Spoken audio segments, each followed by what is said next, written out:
guitar champion. What's going on? Justin Hombach here, back from my practice cave, and welcome to the third part of the Sfogli Andromeda solo lesson series. Today we're going to have a little bit of endurance test for our left hand and some really interesting ideas for our right hand. A lot of rhythmical phrases, a lot of pinch harmonic stuff and cool interesting stuff to check out. I'm really happy to show you this.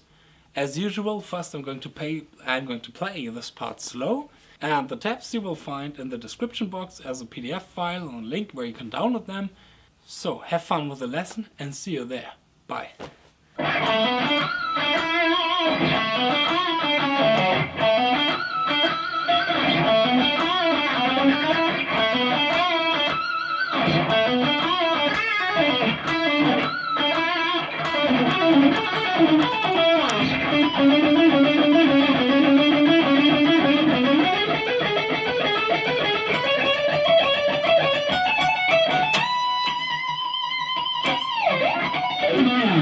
So the first section of this solo lesson is a really rhythmical section. We are in the 5/8 meter and we are constantly repeating one phrase and we are doing some sort of question and answering.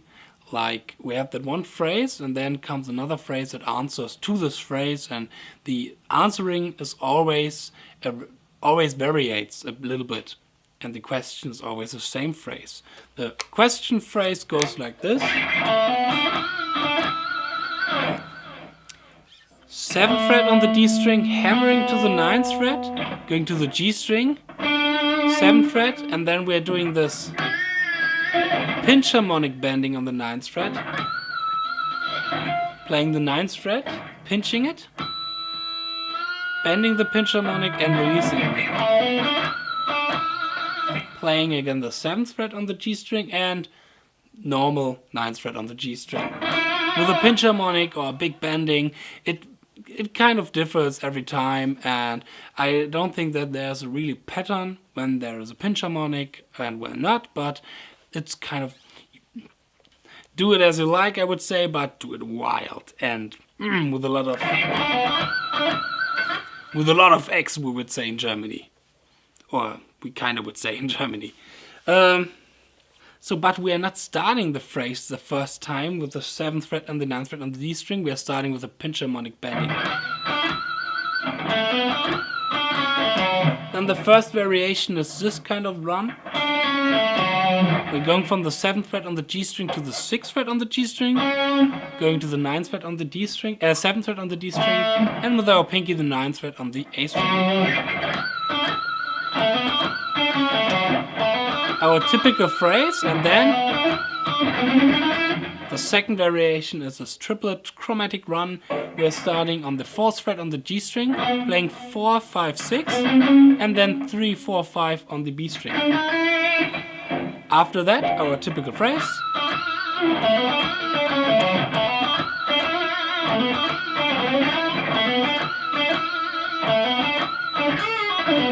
Now comes this passage where we starting on the 9th fret on the B string, bending it up to the 10th fret, releasing again, pulling to the 7th fret on the B string, going to the 9th fret on the G string, pulling to the 7th fret on the G string and going to the 9th fret on the D string. And to create this more spongy, cascading kind of sound, I use some sort of sweep picking, upward sweep picking. I'm not really sweeping the notes because there are the pull-offs in between, but I keep the rest strokes. So when I touch the 9th fret on the G string, my pick is landing on the D string and is keeping there as a rest stroke. And I only pick that D string when the 9th fret on the D string comes, but my pick is ready before with a rest stroke. Okay, after that comes the following pentatonic run. Here I have the pattern, or I keep the pattern that I pull the first note on the G string and pick the second notes on the D string. So pull, pick, pull, pick, pull, pull, pick, pull, pick. The frets are 9, 7, 11, 9, 14, 11. This is pulled twice. 14-12 on the D string, and 16-14 on the G and the D string. So this is also a really cool pentatonic run you can include in your own kind of playing, or you can use it in own run.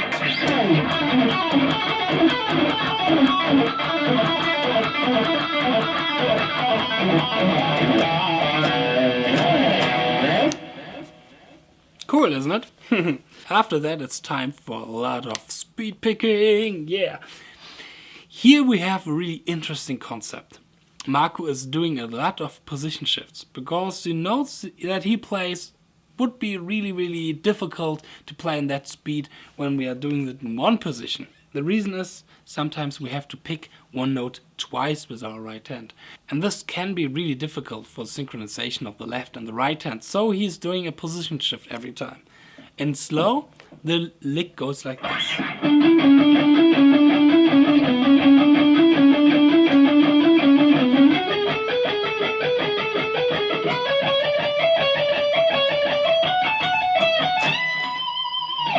And in fast.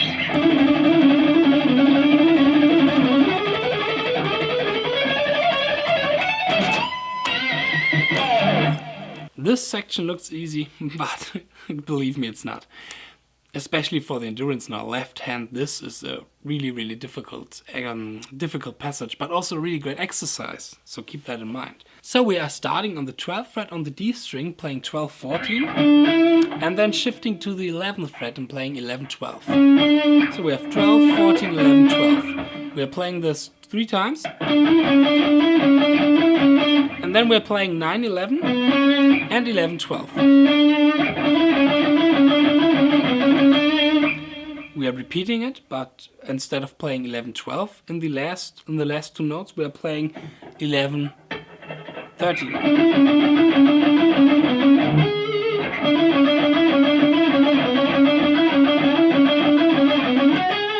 Then we are going to the 14th and the 16th fret and playing 14-16 and 13-14. Doing this 3 times, and then we're going to the 12th fret, playing 12-14 and 14-15. After that we are playing 15-17, 14-15. Going on the E string, doing this double pull-off, playing the 17th fret on the B string again, 14th fret on the E string, and bending from the 17th fret E string to the 19th fret E string. The right hand is smoking. Well, this was a fun lesson, isn't it? Well, we have learned a lot of crazy picking ideas from Marco Sfogli and some really cool rhythmical stuff on this lesson. If you like the lesson, then check out next week the final part of the Marco Sfogli Andromeda lesson.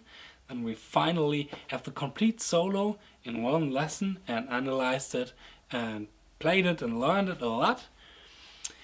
And yeah, for me it's now time to go back into my practice cave. There's a lot of stuff to practice still, so I hope to see you in the next video. Bye!